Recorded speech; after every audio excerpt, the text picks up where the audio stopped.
شروع اللہ کے نام سے جو بڑا مہربان اور نہایت رحم کرنے والا ہے۔ اللہ تعالیٰ قرآن پاک کی سورہ مائدہ میں فرماتے ہیں، اے ایمان والو، اللہ نے تم پر جو احسان کیا اس کو یاد کرو۔ جب ایک جماعت نے ارادہ کیا تم پہ دست درازی کریں تو اس نے ان کے ہاتھ روک دیے، اور اللہ سے ڈرتے رہو اور مومنوں کو اللہ پر ہی بھروسہ رکھنا چاہیے۔ السلام علیکم، میں miss Samina Javed educational classes for all سے آج ہم بات کریں گے اس طرح بامقابلہ نوجوان یا یوتھ ورسز انزائٹی۔ اکثر نوجوان کم وقت میں بہت کچھ کرنا چاہتے ہیں، مگر جو چاہتے ہیں اس کے حساب سے محنت نہیں کرتے۔ اب ہوتا کیا ہے کہ وہ پھر ناکام ہو جاتے ہیں۔ ہم اگر اپنے پاکستانی معاشرے پہ نظر ڈالیں تو ہمیں اپنے نوجوان زیادہ تر مایوسی کا شکار نظر آتے ہیں، کیونکہ وہ اپنی زندگی کو کوئی ویژن یا مشن سیٹ کرنے سے قاصر ہیں۔ وجہ ہے وہ یہ سوچتے ہی نہیں کہ ہم کس قابل ہیں۔ اب آج کل لوگ کیا کر رہے ہیں، یہ ان کی سوچ اسی کے گرد ہوتی ہے۔ اب اگر کمپیوٹر کا دور چل رہا ہے تو بس کمپیوٹر کمپیوٹر کمپیوٹر، اور اگر ڈاکٹر یا انجینئر کا دور چل رہا ہے تو اس کے پیچھے بھاگیں گے۔ یہ نہیں سوچیں گے کہ آیا جو کام ہم کر رہے ہیں اس کی ہمارے اندر صلاحیت ہے یا مہارت ہے یا ہم یہ کر سکتے ہیں۔ جیسے کہ اگر آج کل آپ دیکھیں تو آرٹیفیشل انٹیلیجنس بہت ان ہے، اور جو دیکھو وہ اسی کے پیچھے دوڑا ہے، چاہے بیسک کمپیوٹر سے کوئی واقفیت ہو نہ ہو، پھر کیا ہوتا ہے، نتیجہ نکلتا ہے ناکامی کی صورت میں۔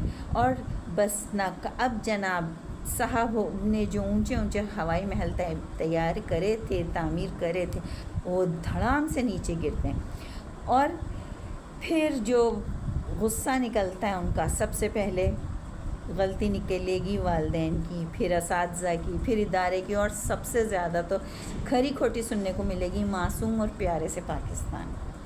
اگر دیکھا جائے تو اصل کمی ہوتی ہے محنت کی، کبھی انٹرسٹ کی، اور کبھی سارا وقت صرف ڈے ڈریمنگ کی نظر ہو جاتا ہے۔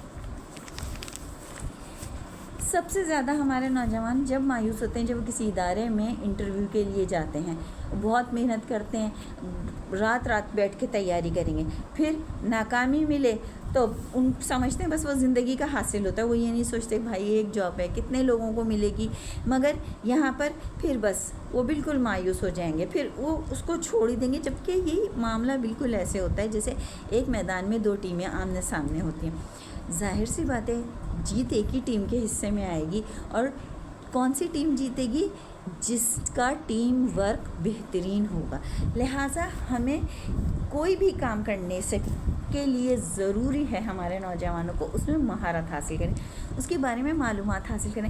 اب ہوتا کیا ہے، اگر ایک بچہ ہے اس کا دوست جو ہے وہ میتھس میں ماہر ہے تو اس نے بھی میتھس کے پیچھے جانا ہے۔ بھائی ہو سکتا ہے آپ کے اندر ایک بہترین ڈاکٹر، ایک قابل انجینئر، ایک مشہور اور معروف آرکیٹیکچر، یا ایک قوم کو سدھارنے والا استاد چھپا بیٹھا ہو۔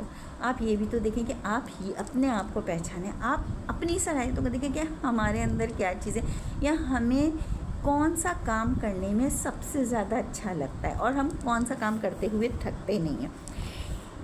اب اس سب کا حل کیا ہے؟ وہ یہ ہے کہ ہمیں سب سے پہلے اپنے آپ کو یہ دیکھنا پڑے گا کہ ہم کس چیز میں، ہماری دلچسپی کس چیز میں۔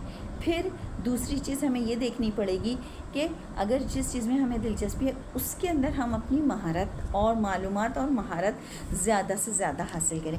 آپ کو میں ایک چھوٹی سی کہانی سناتی ہوں، آپ سب نہیں سنی ہوگی۔ ایک شخص ہوتا ہے جس کو دن میں خواب دیکھنے کی عادت ہوتی ہے۔ وہ ایک انڈا خریدتا ہے، انڈا لے کر آتا ہے، اس کے بارے میں سوچتا رہتا ہے یہ انڈا ہے، اس سے مرغی نکلے گی، مرغی اور انڈے دے گی، پھر میں ایک پولٹری فارم کھولوں گا، میرے پاس انڈے ہوں گے، مرغیاں ہوں گی، میں ایک امیر آدمی بن جاؤں گا، اور جب کوئی آئے گا نا میرے پاس مانگنے اس کو اٹھا کے پتھر دے کے ماروں گا، اور وہ جو ہاتھ میں انڈا تھا وہی پھوٹ گیا۔ اب جب خواب ہی ٹوٹ گئے تو پھر یہی حال ہمارے نوجوانوں کا۔ تو ہمیں اس سے بچنا ہے۔ کیسے بچیں گے؟ سب سے پہلی چیز تو یہ دیکھیں، حضرت علی رضی اللہ تعالیٰ عنہ نے فرمایا ہے کہ تم یہ نہ دیکھو کون کہہ رہا ہے بلکہ یہ دیکھو کیا کہہ رہا ہے۔ ہمارے بہت سے ایسے، ہم سبھی کے ساتھ ہوتا ہے، جو ہمیں ناپسند لوگ ہوتے ہیں نا وہ کامیاب ہو رہے ہوتے ہیں، تو ہمیں مگر سیدھے رستے سے کامیاب ہو رہے ہوتے ہیں، تو ہمیں ان کی یہ دیکھنے انہوں نے کون سے کام کیے جس سے انہیں کامیابی ملی. ظاہر ہے انہوں نے اپنا وقت پڑھائی میں لگایا, انہوں نے یہ چیز دیکھی کہ ان کا انٹرسٹ کس چیز میں, تو اس کے بارے میں معلومات حاصل کری, اس میں مہارت حاصل کی اور ماشاءاللہ انہیں کامیابی مل گئی.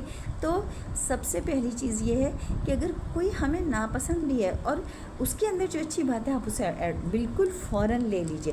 اور دوسری چیز یہ ہے کہ اپنی سوچ مثبت رکھیں, منفی سوچ سے بچیں, اور ہمیشہ کامیابی کے لیے بیبی سٹیپ, چھوٹے چھوٹے قدم کریں, کیونکہ انہی باتوں پر عمل کرنے سے آپ منزل تک پہنچ سکتے ہیں.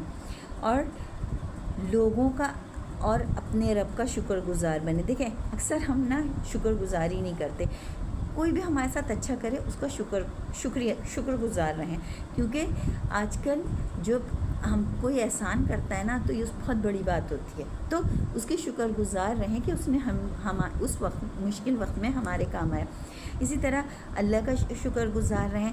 پھر آپ دیکھیں جب آپ کا عمل اچھا ہوگا نا انشاءاللہ, علامہ اقبال نے کہا ہے نا کہ عمل سے زندگی بنتی ہے جنت بھی جہنم بھی, تو پھر کوئی چیز آپ کو نہیں پریشان کرے گی. کہاں کی انزائٹی, کہاں کا اضطراب, کہاں کی پریشانی, سب بھاگ جائیں گی, اور ہم اقبال کے شاہین انشاءاللہ دور تک پرواز کریں گے اور بہت اونچا جائیں گے انشاءاللہ.